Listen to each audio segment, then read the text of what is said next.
Saúde em Revista.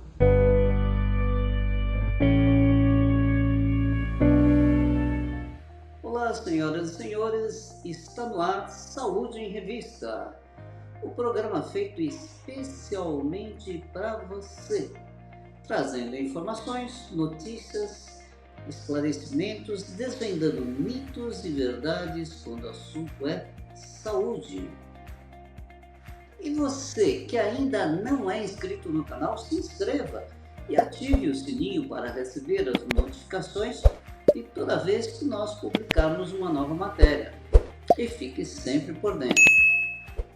Hoje eu vou falar sobre esclerose múltipla. A esclerose múltipla é uma doença não muito comum. Ela tem uma incidência aproximadamente de mais ou menos 30 pessoas a cada 100 mil habitantes. Então é razoável a incidência dela. Mas trata-se de uma doença autoimune, ou seja, em que o organismo produz anticorpos contra ele mesmo. Normalmente a gente conhece as doenças autoimunes, as mais conhecidas, são aquelas, por exemplo, a artrite reumatoide, o lúpus eritematoso, a tireoidite de Hashimoto, a doença de Crohn e assim por diante, em que o organismo, por um mecanismo ainda não muito bem estabelecido, acaba criando anticorpos contra ele mesmo. E nesse caso da esclerose múltipla, o nosso organismo produz anticorpo contra a bainha de mielina. A bainha de mielina é aquela capa que reveste o nervo, que reveste o sistema nervoso. Como se fosse um fio em que nós temos aquela parte metálica interna e você tem uma capa externa, que é praticamente um isolante. Já no nosso organismo, a bainha de mielina, além de ser um isolante, ela também facilita a condução do impulso elétrico. Então, quando essa bainha de mielina está comprometida, a depender do local em que ela está comprometida, a pessoa tem uma ou outra sintomatologia. E o que acontece? Nesse ataque do nosso sistema imunológico a bainha de mielina, ela sofre um processo inflamatório. E desse processo inflamatório, a cicatrização dessa bainha de mielina nessa região em que teve a reação inflamatória. E essa inflamação é que nós chamamos de esclerose. Por isso, e como ela praticamente pega muitas áreas do nosso cérebro, do nosso tronco cerebral e da medula óssea, da medula espinhal, por isso que é chamado de esclerose múltipla. E essa doença é uma doença que evolui em surtos, ou seja, numa fase inicial a pessoa tem algumas alterações relativas a essa dificuldade de transmissão do impulso elétrico e alguma sintomatologia que desaparece em semanas ou meses e depois pode voltar numa outra região do corpo. Por exemplo, a pessoa pode repentinamente ter um problema de visão, ter borramento visual ou mesmo perda visual, momentaneamente ficar cega, por assim dizer, ou então tem o que nós chamamos de escotomas ou borramento da visão, aparecimento aí de moscas volantes, umas manchas no campo visual, ou mesmo a pessoa pode ter o que nós chamamos de diplopia, ou seja, visão dupla, porque começa a ter um comprometimento aí dos músculos que acabam movimentando os olhos, e aí a pessoa pode ter essa visão dupla. E além da visão, a pessoa pode ter formigamentos pelo corpo, fraqueza muscular, pode ter também alteração do equilíbrio, e aí ela tem o que nós chamamos de ataxia, ou seja, ela quando vai andar, ela pode se desequilibrar. E em alguns casos ela pode ter também alterações do estado psicoemocional. Essa doença, ela, como eu falei anteriormente, ela evolui em ciclos.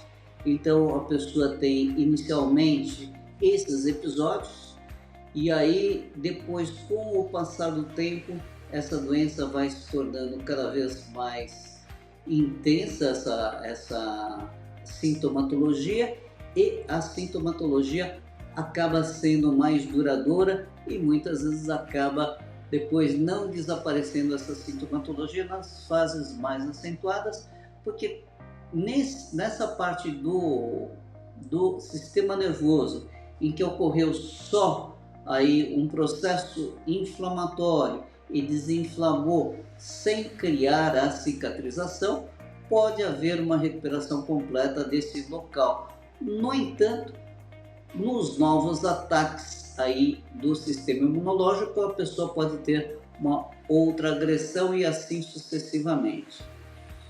Basicamente, essa doença ela pode atingir qualquer indivíduo, de qualquer faixa etária, de qualquer sexo. No entanto, tem se observado uma maior incidência no sexo feminino e no adulto jovem, em torno dos 20 aos 40 anos de idade.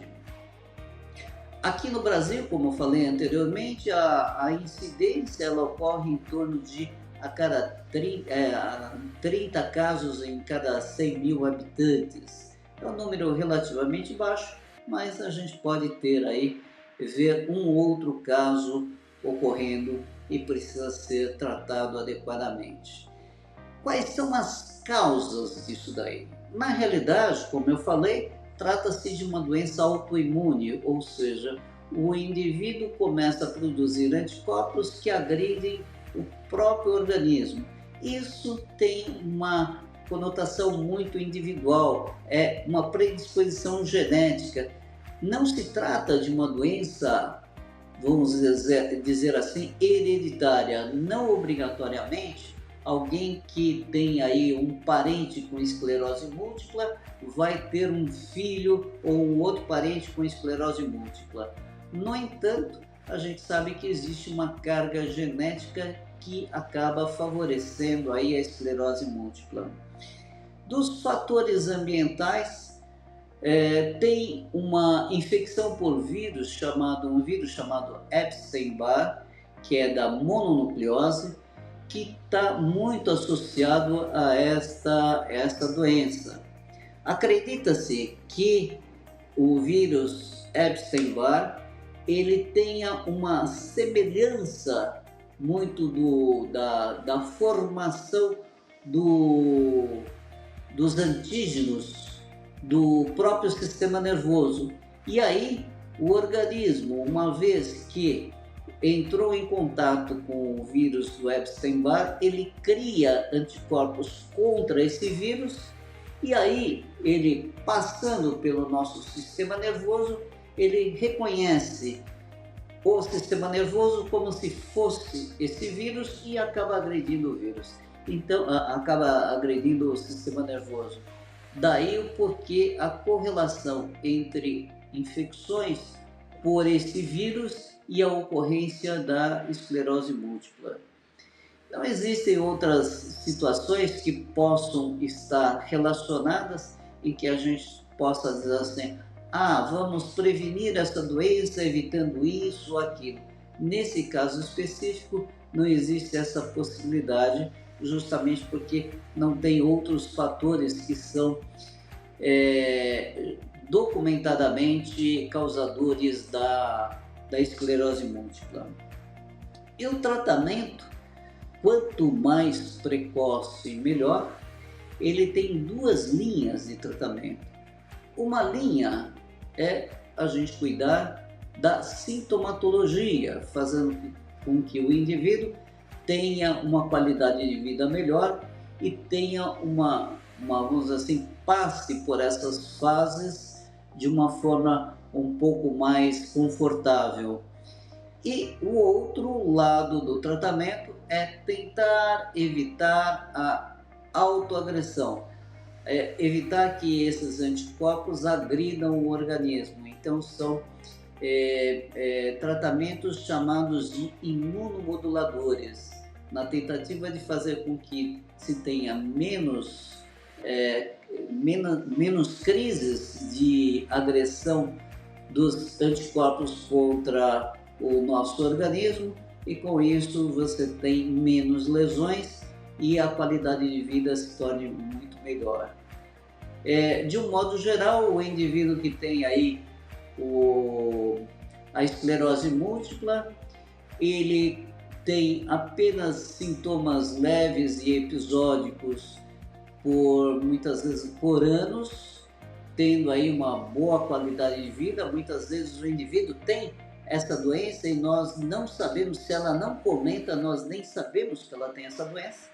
Já numa segunda fase, numa parte mais adiantada da doença, a gente vê que essas pessoas já têm que utilizar inclusive algum apoio para poder caminhar de uma forma segura, usando aí uma bengala, ou numa fase um pouquinho mais avançada tem que usar andadores, e numa fase bem mais avançada, muitas vezes o indivíduo tem que se valer até de cadeira de rodas para poder conseguir se locomover, porque a agressão é muito grande e acaba tendo aí um comprometimento muito grande da marcha. Então, por hoje é só, e na próxima semana eu trago mais um assunto interessante sobre sua saúde. E você que ainda não é inscrito no canal, se inscreva e ative o sininho para receber as notificações de toda vez que nós publicarmos uma nova matéria. E até lá!